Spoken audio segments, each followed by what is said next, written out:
I don't do the most, but I do a lot. I'ma make a toast, cause we still alive. No big, I feel like Pop. I shoot a shot.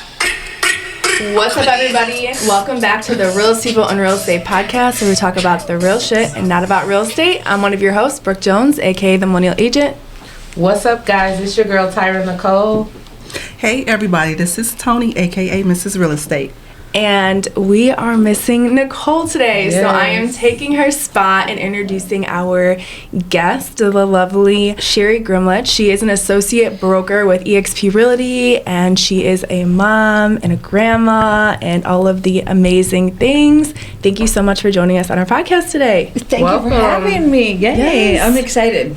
Yes. Nice to see you. So we normally get started with hot topics. Hot topics, and I have a Yeah. hot topic for today. Okay. Can we talk about the bridge that collapsed Yes. in Baltimore? Devastating. Yeah, I feel like I'm living in Final Destination, like an episode of Final Destination. Yeah, shocking. When I woke up and saw the video, I hadn't seen like the slowed down version.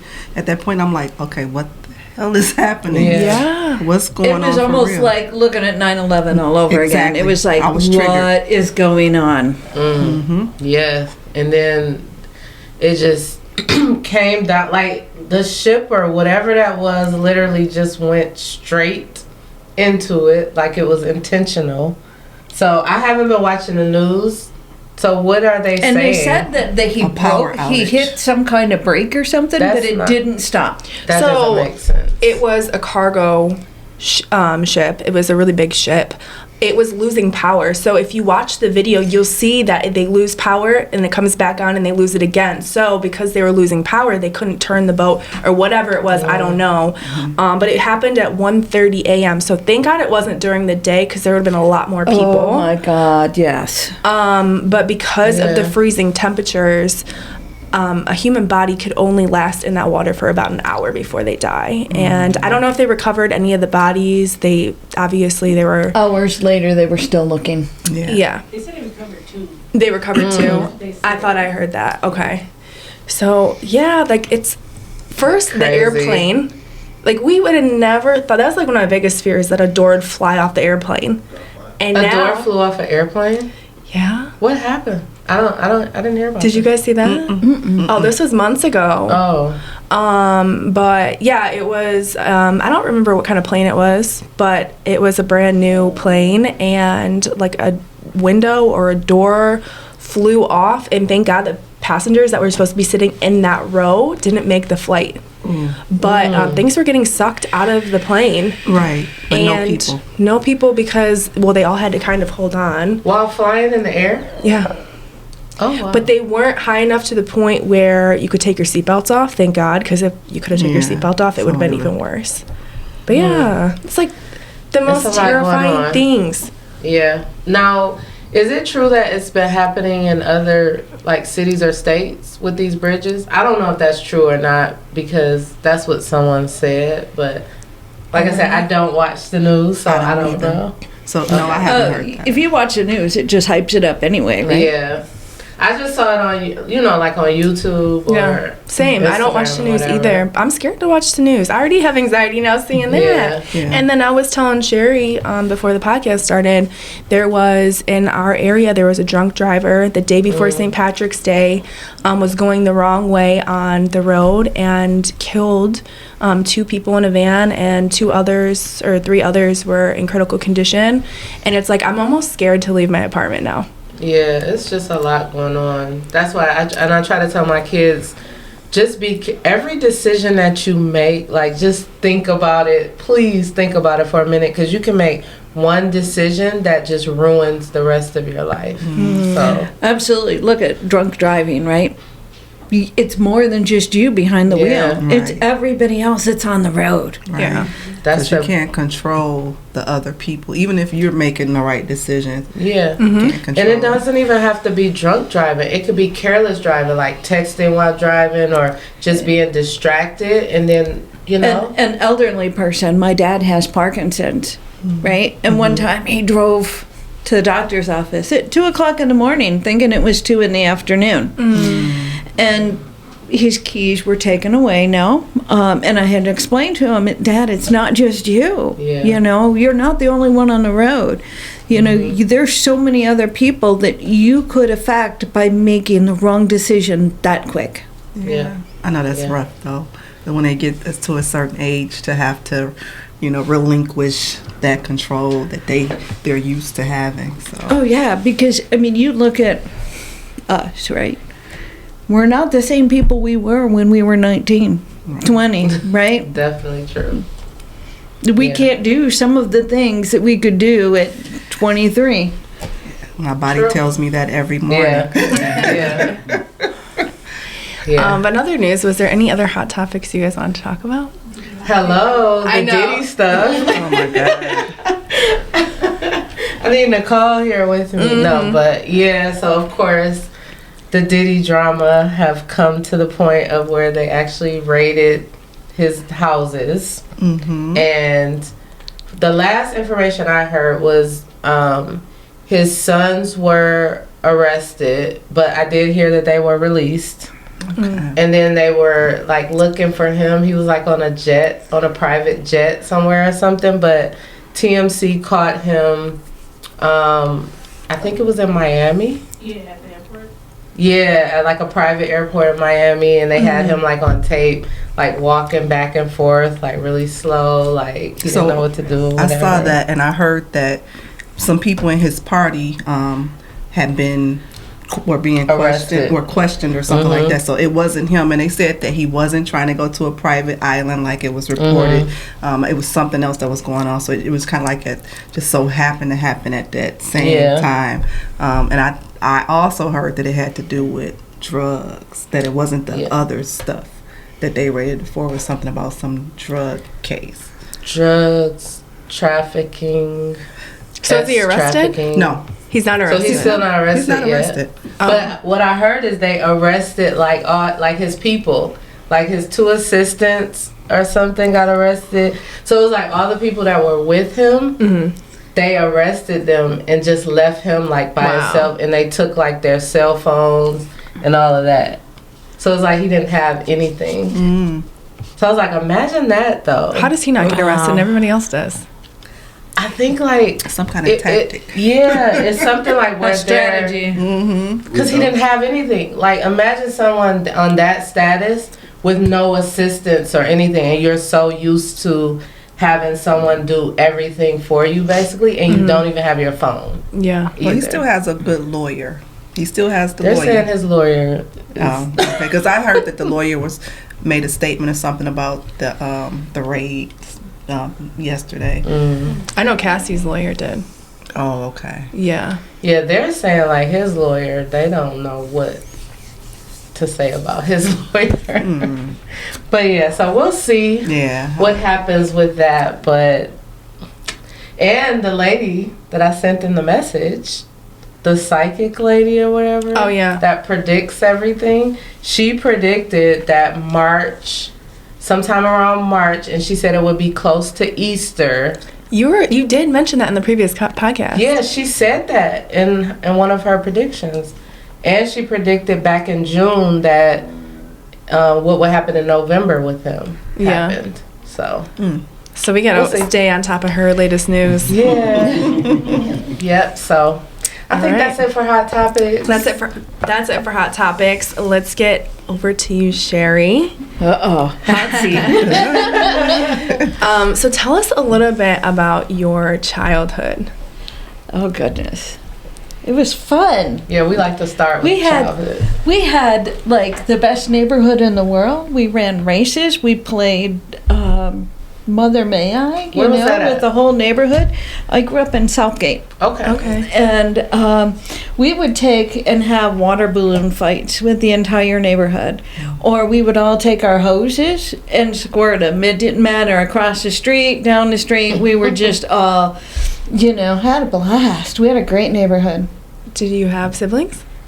I did. I had one brother, still do, and 2 sisters. Okay. Okay, so one of 4. 4. That's a pretty big family. Yeah.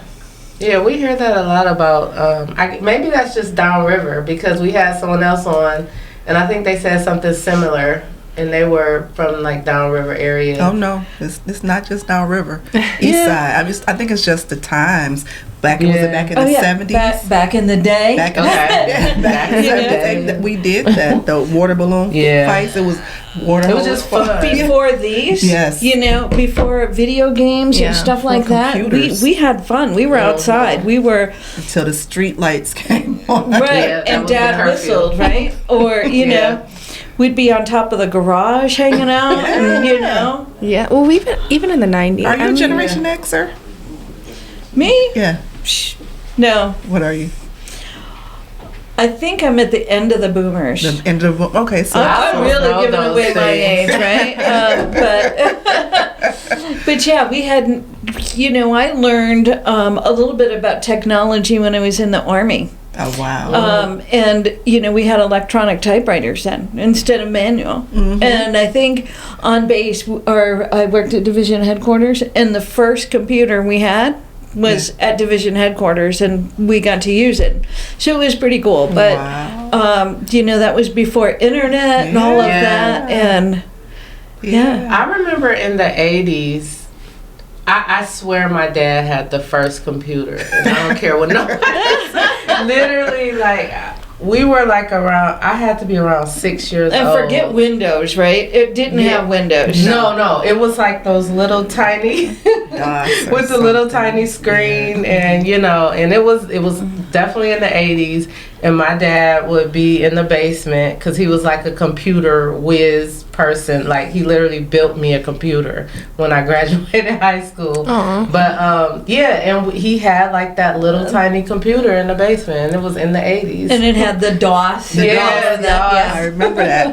I feel like all the computers were in the basement back in the day. Like even our computer was in the basement, Yep. and then it slowly started to make its way up to the first floor. Right. Yeah. You know. Because Do it you was guys- like a thing, like it was a new Yeah. phenomenon, so we had to keep it down there first.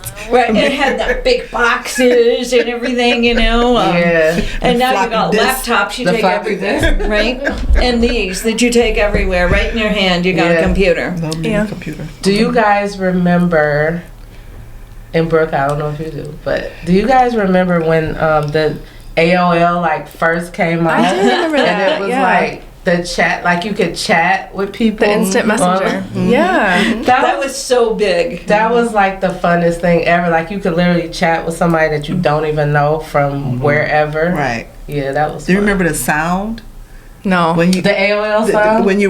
when the computer it's like a Yeah, it was like the dialing. I don't remember the sound, but I do remember. It was the AOL, and then they would always send it like in the mail. That was like their little marketing thing or whatever. Send the AOL disc or whatever. But Yeah. Fun. Okay, so Now that we're done with flashbacks, right? Everything.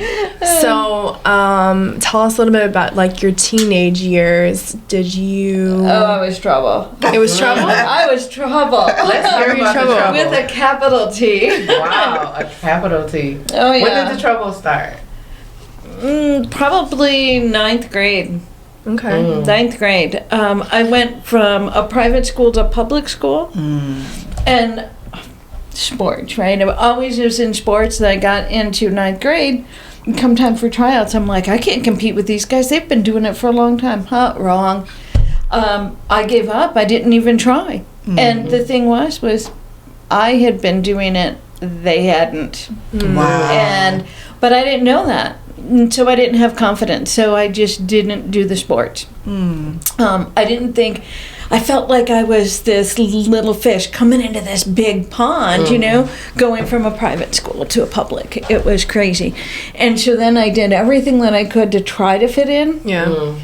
including things that I shouldn't have done. Oh. Okay. What are I some of those understand things? What are some of those things? I would pour liquor in a pop bottle and take it to school. Ninth grade? I would put vodka and lemon in a Mountain Dew bottle or something. Okay. And, So it you would be guys could clear. do shots in school, or what was the reason for it? So she could Because it drink was it. because it was bad. Yeah, because it was bad. Just to be cool, it was bad. Yeah, Yeah. we drink it on the way to school. Oh wow. I had this teacher in 9th grade. That was back when SWATs were a thing. Oh, okay. yeah. Like paddlings. And But we heck call I lived down south some of my childhood, so we called it paddlings. oh, it was Yeah, a we know paddle, it's all right, too. That sucker had holes in the you paddle. had that one. Oh yeah. And so first hour, every day I'd come in late because I was hanging out at the corner before school started, right? So every day I'd go in late, and it's out in the hall, bend over, touch your toes. Really? Oh yeah, every single day, and I would take it. It's like, you want detention or you want the SWAT? Give me the SWAT. It was worth being cool or It was fitting worth in. it. Oh, heck yeah. Really? I was totally different. I was in class early. I didn't really have any friends in high school. I was totally opposite. See, I didn't have friends. I tried to have friends. That was Yeah. her That was way. her. Yeah. But that is a struggle. I feel like a lot of people, even to this day, they try to fit in with the cool people. Oh God, yes. Even as grown adults, right? Yeah. You know, Yeah. like you want to fit in. You want people to like you. Yeah. So you didn't play sports in high school then? No, all through, grade school, middle school, But when I got to high school, I chased boys. That was normal. So, do you have regrets for not playing sports? Like, were you, if you played Oh, heck yeah. all through school up until high school, you were really a sports person. Uh-huh. So, yeah. Yeah, absolutely. Yeah, I regretted it.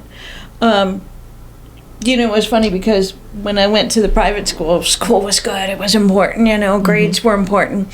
Thank God I was grounded there, right? Because my high school years, I kind of screwed up until I wanted to get good grades. I'll never forget when I got that letter for saying that I made honor roll. My dad said, they must have got the wrong name on this. I was so mad. Yeah. So when was that though? Was that 12th grade. Oh, 12th grade. Last year. I waited a long time, yeah. That's what I was gonna say. So when did that start to change? Like I want to fit in, I'm gonna be bad, whatever, into like, look, I need to get my grades together. Actually, 9th grade was probably my worst. I want to fit in. Okay. 10th grade, still a little. 11th and 12th grade, I pretty much had my shit together. Yeah. Okay. Okay. Okay. How was your relationship with your parents growing up? Pretty good. Okay. Pretty good. Leave it to Beaver. We sat on Sunday nights and played Monopoly, and Oh, we went up north for 2 weeks every summer, and yeah, that's good. So did they discipline you for getting the bad grades and getting in trouble in school? my mom did, but then she was always the one to let me off grounding too, because I would drive her nuts. Do you ever do that? Like, okay, if they're really mad at you, if I clean the house Yeah. and I do a really good job and show that I learned my lesson, will they let you get out? Will they let you go? Because you're under their feet. They don't want you under their feet. So it's either get on their nerves or suck up. Right. So it was one or the other. So you figured So, out what you needed to do.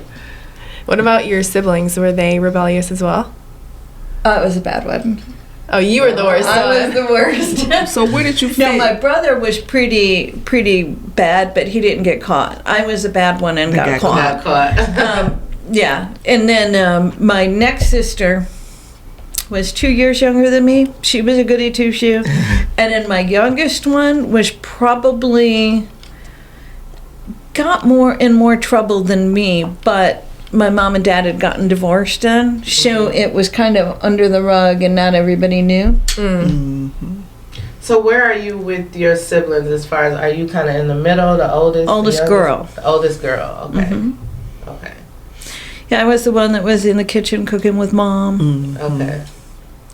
So how old were you when your parents got divorced? 16. And how did that affect you? Do you remember when they told you they were getting divorced? Did you see it coming? I seen it just like right before it happened. It's like, oh my God, my parents are next. It seemed like it was the going thing around our neighborhood. It's like, my parents are going to be next. I just know it. But it was rough. Mm-hmm. It was How rough. old were you again? 16. I was 16. 16. Okay. So was it like you would say a lot of what made you feel like they were next, or was it like a lot of arguing, or Good question. I don't know. I just had you just had a intuition. feeling? Just had intuition. Yeah. And I asked that because I recently went through a divorce, and my kids were, let's see, they were maybe like 14, 15. They were in their teens. Right. And they kind of just act like it didn't affect Like them, whatever, and they were right. okay with it, whatever. But I always kind of wonder, like, are you guys telling me the truth? Like, is it really affecting you, or, so I'm curious to know how it affected you. Different people different ways. So my kids were little when I got divorced, right? They were just like, whatever. When you grow up with Leave It to Beaver, and you're playing Monopoly, and your parents, you go to Cedar Point with them, you go to church with them every Sunday. Yeah. And, you look like you appear to have that perfect family, right? Mm-hmm. And then all of a sudden it hits you, and it's like, what the Yeah. heck, right? Mom went and got a job, and somebody paid attention to her, and everything just changed. So Yeah. it was weird. So I think the circumstances are different. Like my kids accepted my divorce because of some of the things that I went through. So every story is different, right? Right. What you endure. And the reason for your divorce has a lot to do with how you accept it. If your kids see a lot of violence, they're going to be grateful for that you're out of there, and you don't know how they're going to act, right? Yeah. Yeah. Makes sense. Yeah, so let's hear about after high school. How did things go as far as career-wise, and what routes did you take? Army. We want to hear about that. Straight after high school? So, yeah. What made you do that?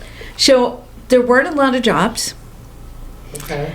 And I really felt like God had given me a chance to do something with my life. I, suddenly had this urge to go see the Army recruiter. So I had gotten pregnant, had a baby, but it was stillborn. I'm sorry. Not a lot of people know this. So this is kind of like, oh my God, really?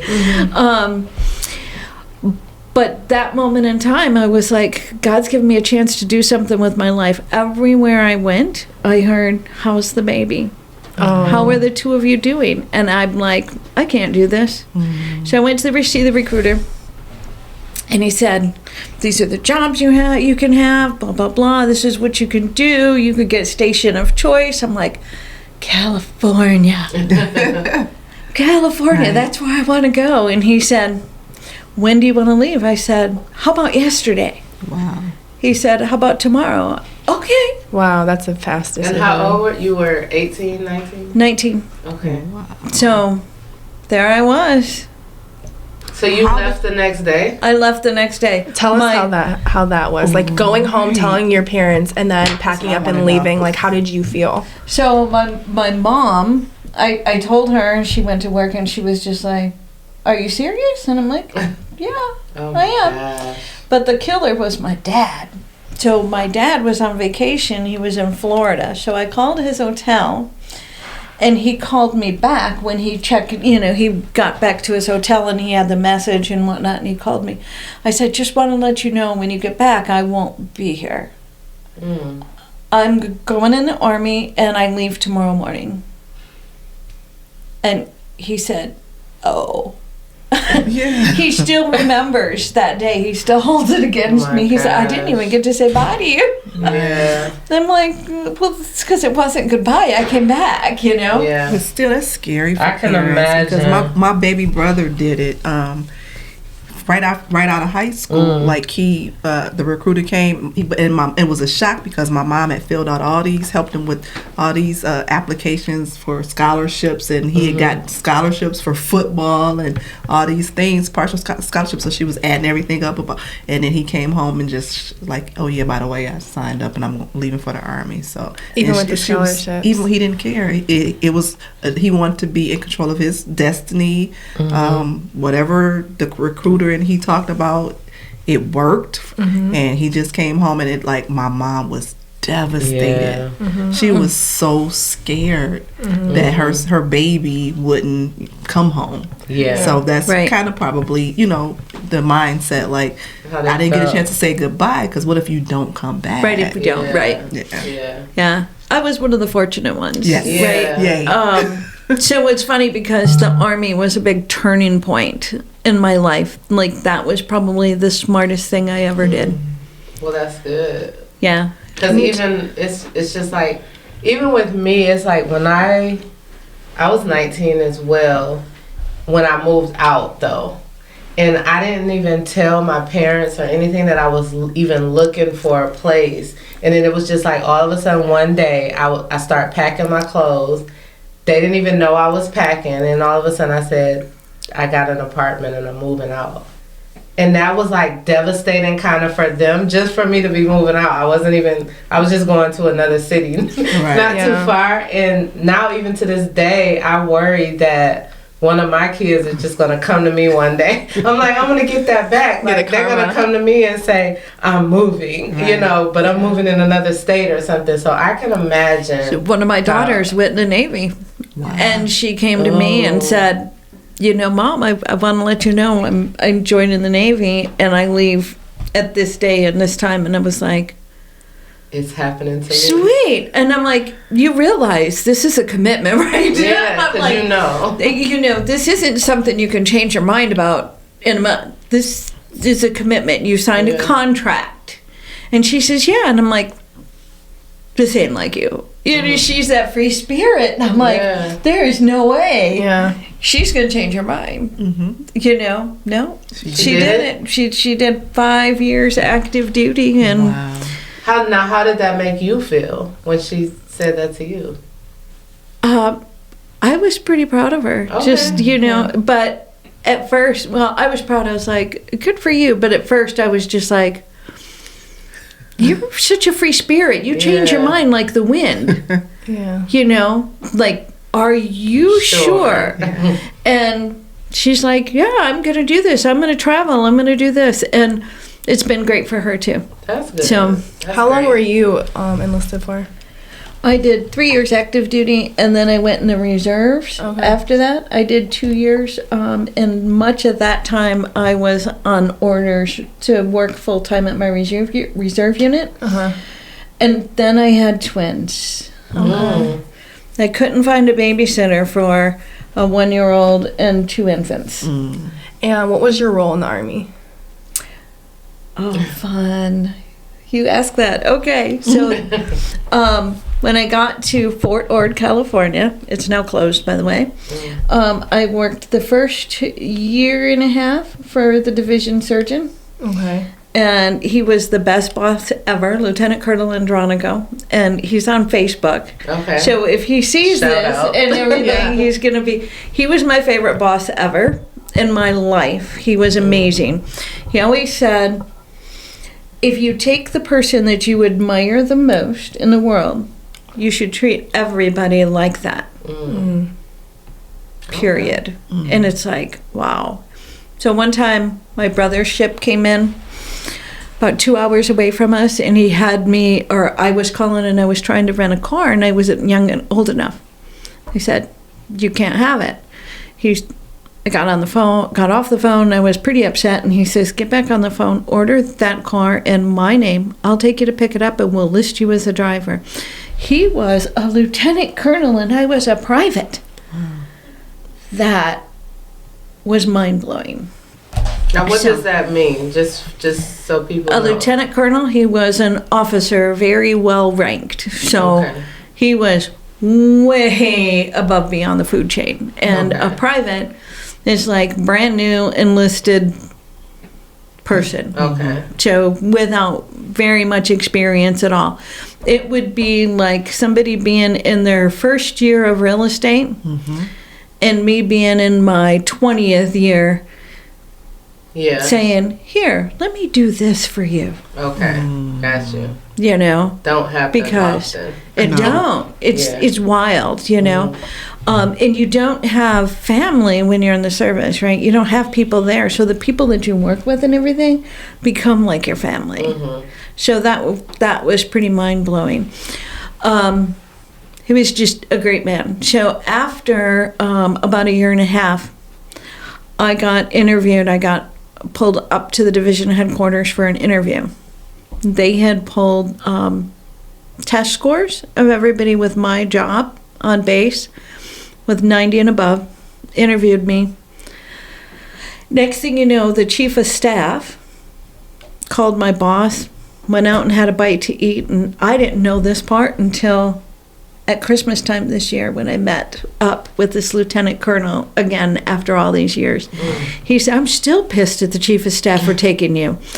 And he said, we went out to dinner and they told me, doesn't the general deserve the best?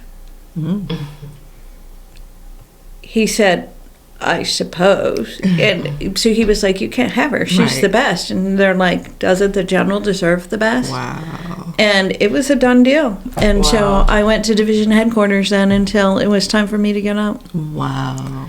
That's So, a great beautiful experience. Yeah. So it sounds like it was a great experience for you. Was there anything about that you didn't like about that whole experience, or Oh was everything yeah. great? Oh yeah.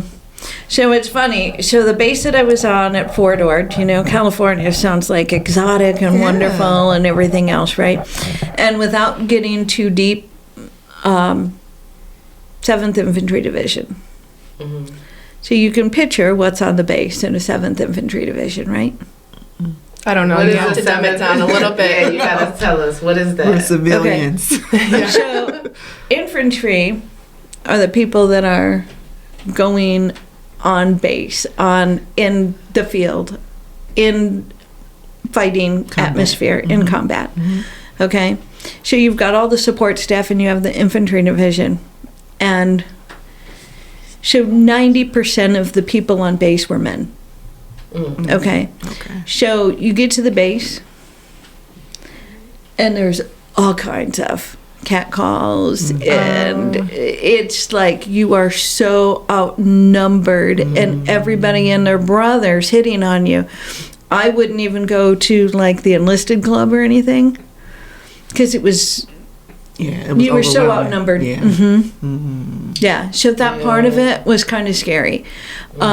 My safe zone was at work. You know, when I was in the office, I worked with a bunch of officers. It was great. So my safe zone was there. But outside of that, you're I kept to a piece myself of a meat. lot. It was a meat market. What was like the craziest story you have being in the Army? Oh, a fun one. You want a fun one? Sure. So we went on this field exercise, Fort Honolulu, and I drove this Jeep. So first, you're driving down the expressway, and you're in the Jeep, and it's got the hood down and everything, and you're in a convoy. So that was really cool, right? You're in a convoy. Can you imagine? So it's like, I'm bad. I'm cool. That was cool. But so we get to the field exercise, and we had this Australian shower that we had made out of pallets and garbage bags that we put around it, and hung this bag so we could take showers and whatnot. And nobody else had showers, but our office made this makeshift shower so we could have it, right? So we would go to the Water Buffalo, which is a big tank you can pull water in, you know, and we would put them in these 5-gallon jugs, and we put them in the back of the Jeep. So we're driving around to all the different units, and we had to check and make sure their the medic tents and everything were set up right and all of that. So we had to check on all the different units and what they were doing. So I'm driving the Jeep with my sergeant major next to me, and we got on this ridge. So on a ridge, it's like a man-made bridge in a sense, right? Mm-hmm. Peaks. It's just like you're on the edge of a cliff Right. on both sides. And so I'm driving and he's going, easy now, easy now, easy now. And I was scared shitless. I'm But scared listening. I think he Right. was more scared. Yeah. Because he's not in control. Right. But then we got into this other part and it was kind of really sandy and everything. Mm-hmm. So if you ever drove in sand, it's kind of like driving in the snow. So I started doing donuts and everything with the sergeant major in it, and it was fun. I Okay, so scared him again. Good memory. So you started doing donuts on purpose? Yeah. Like to scare him? Yeah. It was a blast. Oh, that's cool. Donuts in the sand. Did you have any like close like women friends? Because if it's 90% men, that mean there was only a couple of you. Did you make any close connection to any other women? And Very if not, few. Was that like how did that make you feel? I love him. Yeah. Mm. Did you Hello. have close friends before you? Before you went into the yeah. army? Okay. Yeah. So most of my friends, I seem to be guys because there were so many. But I did have one roommate at Fort Ord that her and I got along pretty good. Lost touch with her. I have no idea where she is or what she does now or anything. Yeah. So what is that like going, just for people, even for myself, just to get a kind of a visual of being in the Army? What was that like when you went there? Do you get like an apartment and then you just go to work, or how does that work? So I got to Fort Ord, right? And they do this in processing stuff, right? So you go through all these different stations, you pick up your bedding, you pick up, your keys to your barracks room and stuff like that. They have it set up. So they had like a bed, a nightstand, they had like wall lockers. And the first room I had a bathroom right in it, and we had 3 people to the room, but we only had 2 of us in there. Like at Christmas time, I bought a Christmas tree and I put it on my little nightstand right in front of the window and everything, and I put a Santa Claus on the door, and I'm trying to make it as home as I could. Yeah. We could buy TVs to put in our room. I had a small refrigerator that I kept in my room. So we had like a mess hall, and we would go eat at the mess hall. However, because I worked staff jobs, my hours didn't always go at the mess hall, so they gave me money instead, in my extra money in my check, so I would just go and eat. And if I managed to go to the mess hall, I would just pay at the mess hall. So did you go through boot camp? Basic training, yeah. Basic training? How was that? It was scary. I'm going to say the scariest part was we had to do this live fire exercise, and they take you in this briefing room and they tell you what they're going to do, right? And they're trying to make it sound real. That was scary. And so they tell you what we got to do and everything. And then we go out and we're crawling through the mud with our M16s with barbed wire right over top of us and everything. And they're shooting blank ammunition right over our head. And it's like, this is so real.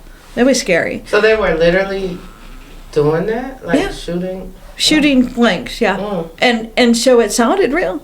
It Yeah. felt really real.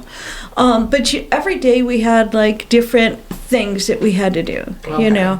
whether it was, we're doing first aid, we're cleaning our weapons.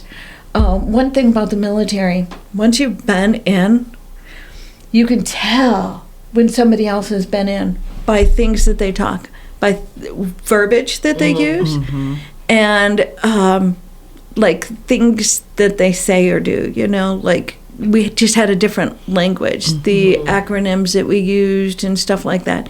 Like you can't hide that you were in the military, and the camaraderie is amazing, So when you get out, a lot of people get out and they miss that camaraderie. Yeah.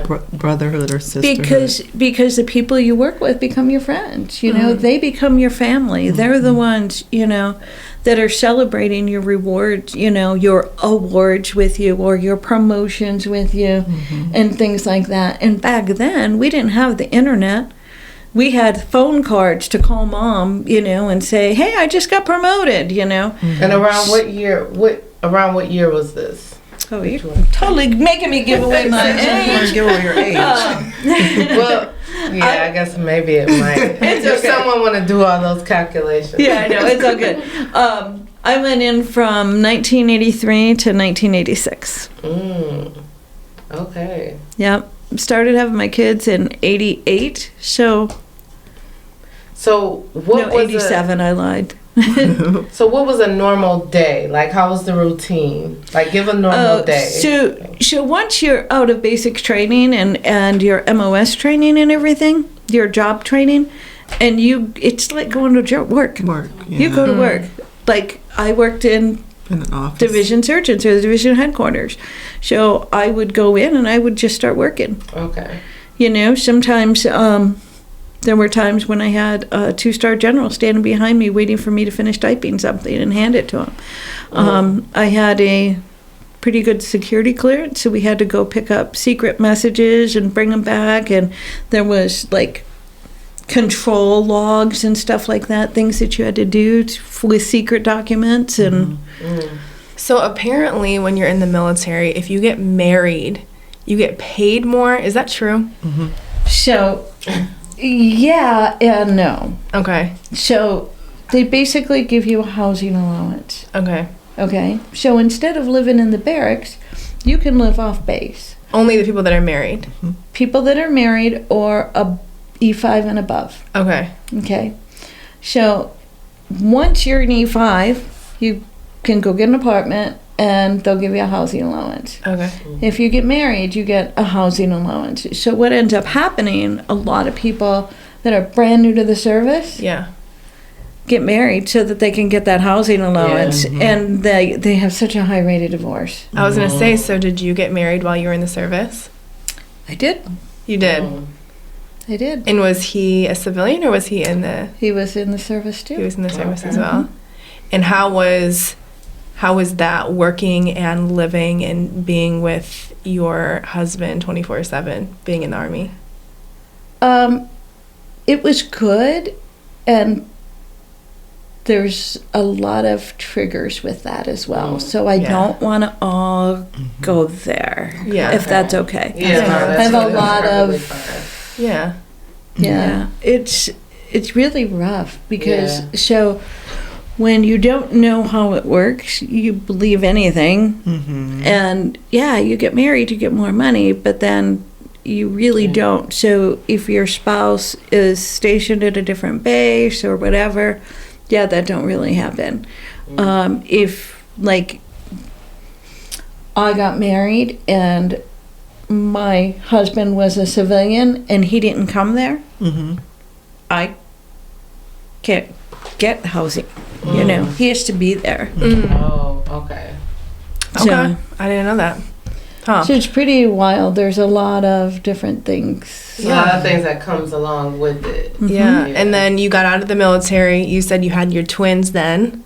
Yep, I had right after I got out, I found out I was pregnant with my first one. Yeah.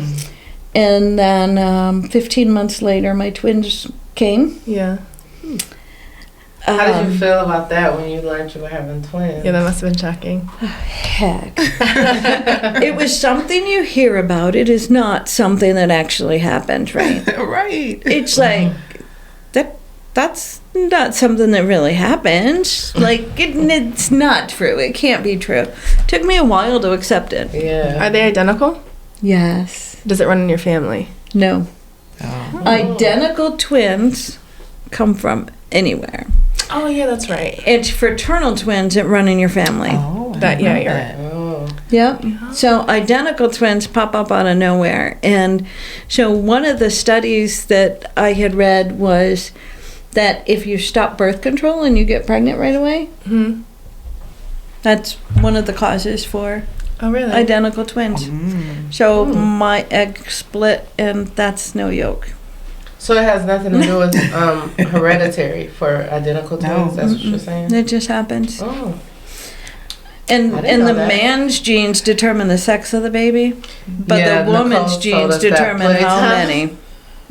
Yeah, Nicole is all into that. yeah. If she was here, you guys would be having a full blown conversation about. Oh, I that. bet, right? Yeah. So, Well, I'm yeah. glad we got to talk to you a little bit more about the military because I was super interested in that. And I know we have to wrap this up, but we do have final questions that we'd like to ask at the end. Ah. And my question is, what is the craziest story that you have encountered in real estate? Ooh. Okay. Wild. I went to show a house. Young lady. Her parents came with me. They were church-going people, really religious and everything. We actually went to see a condo. And I got to the condo, and the door was unlocked, and I walked in. I'm like, real estate! I'm looking around. I don't hear anything. I'm like, okay, let's look. We start looking around the house, and here comes the maintenance man up from downstairs, and he's got a lady with him in pajama pants. And it was pretty embarrassing. And he said, I was just fixing something for the owner. And my client says, oh, you were fixing something, all right. That was pretty mind-blowing. So they were in the unit when you opened it. They were in the unit. They were Fixing something. downstairs Fixing doing the wild thing. Well, at least you didn't catch them in the act. I know, Do you right? have a maintenance man outfit? Oh my God. The irony Yeah. of it all, the maintenance man. Isn't that wild? Like, oh. And I'm like, I am so sorry, you guys. I had no idea, and I wanted to just crawl in a hole. You It's know? like we have to be the ones that try to explain Right, this type like- of stuff to people. It's like, should we bless the apartment or something for her parents, or what should we do? It wasn't our fault. But yeah, It what's wasn't your the fault. Protocol here. yeah. That's Wow. a good one. Yeah, that was pretty funny. Yeah, so I have actually 2 questions for you. So one thing is back to the military, just a little bit. Okay. Did you ever worry about going to war? Oh, or yeah. anything like that? Oh, yeah. So I think our biggest fear back then was Russia. Mm. You know, it was. And I was always afraid, and I wanted to have kids, which is one of the reasons why I got out. I wanted to have a family, you know. You grow up, you want to get married, have babies, and live happily ever after, right? And going out to the field or getting deployed, what do you do with the kids? Yeah. And what if you both got deployed at the same time? So there are things now in place that they'll only send one spouse at a time and things like that. But they didn't then. I think, yeah. You know, in the Navy, when my daughter had her son, they put her on shore duty for her pregnancy and 1 year after, which was a blessing for her because she got to bond with her son, right? You can't imagine missing your child's first year. And so they're completely different now than what they were in the 80s when I was in. Okay. Well, that's good. The other question is, what would you tell your younger self? Stay in the service. Really? I would have stayed. You would have. I would have not got married and I would have stayed in. Wow. But What makes you say that? just knowing how it turned out, but it was just a really good experience. I had great jobs, and having come out and understanding life, which I didn't then, I was young and dumb, I would have maintained those great jobs through my whole career, and I would have just excelled. And so I probably would have stayed in, retired, and then I could still be a realtor today. Yeah. So that was Yeah. my question is, how does your experience in the service play a part with you being an associate broker and going into real estate? Like, what was is there any connection? Do you have like any advantage in your strategy? Strategy. So because I worked staff level jobs, right? In the military, you got all the different strategic pieces, right? So I use strategy as part of my mantra. Part of what I do is the strategy. I'm going to say when I started working in sales, that had a bigger impact on my success as a realtor because I was able to implement marketing techniques, business to business, into my real estate life. The part where the military impacts, though, big time is what's next. I always talk about this because what's next? When you're in the military, you go in as an E1, you got to go to E2, you got to go to E3, you got to go to E4. So, you know, private first class, private second class, you know. And so there's always what's next? What's the next award? What's the next rank? What's the next job? What's the next duty station? What's next? So when I became a realtor, I was like, I don't want to be a broker. I just want to be a realtor. I just want to sell houses. I lied. You know, a few years, and I'm like, what's next? Yeah. So I had to become a broker, and then I got my broker's license. It's like, I want to coach people. I want to mentor people. You know, I want to show them the ropes. I want to help them. And there's always what's next. And then there's, okay, I got to hit icon. Okay, I have to. Yeah. And so it's what's next. So what is next? What's next for Sherry? Good question. I want to go till I'm about 70. So I got about 9 years. So I'm trying to, you know, make my legacy and build my team. And, you know, hopefully then I'll stay coaching them and whatnot, but take a back seat then. But right now, I'm still a workaholic. I'm still going strong, and I'm out there 7 days a week. Well, that sounds great. Yeah, you are. Amazing. Yeah. I have one last question. A friend of mine is interested in VA housing. Now, you being ex-military, are you... So VA housing or a VA loan? VA housing people that are homeless that served our country. Oh. Okay. And So that's totally a different animal. yeah, it's and unfortunately, like, it's a big thing. Like a lot of our vets There's so many. Yeah, I hear that a are lot. sad. homeless, and not you being directly kind of connected to that space. Like, would that be something that you would ever consider, or? Good question, because there's so much involved in it, right? You got to have those licenses, you got to be able to have the building, you've got to have so much support behind it. You know, and there are a lot of veteran nonprofits, a ton. You got to get yourself aligned with the right people. Okay. Yeah. Yeah. It's really unfortunate because I just feel like it should be made available more. Do you feel that way? There's so much of a lack of knowledge for veterans. Where do they go? How do they get help? So here's another surprise. I'm a chaplain for the American Legion that I go to. Okay. And part of that is I want to be able to help my fellow veteran and whatnot. So typically, I hear where they need help with. I give them some direction and where they could get help from. So there are organizations, there's like a whole community out by Lansing that brings in homeless people, and they help train them and get them like ready for the real world, right? Okay. And get them on their feet. So they work with them for like a year, 2 years, 3 years, and whatever it takes to help them. So whether they have a family or not, they house them, they, do school, they do all kinds of things, teach them how to budget.